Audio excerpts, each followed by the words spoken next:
So in this video, we're going to talk about the first deadline that comes up once you are under contract, the earnest money. Let's begin with understanding what it is. Earnest money is money that is deposited by the buyer into an escrow account during the duration of the real estate transaction.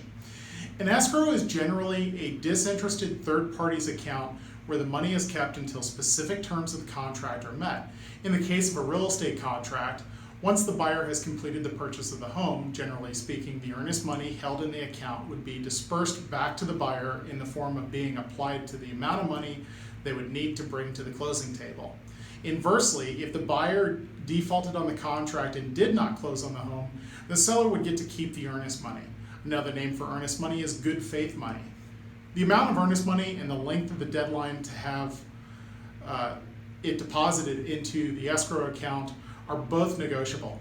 Typically, the earnest money is negotiated to be 1% of the purchase price of the property and to be deposited within 3 to 4 days of the binding agreement date. The holder of the earnest money is also negotiable. Typically, the holder will either be the listing brokerage, the buyer's brokerage, or the closing attorney.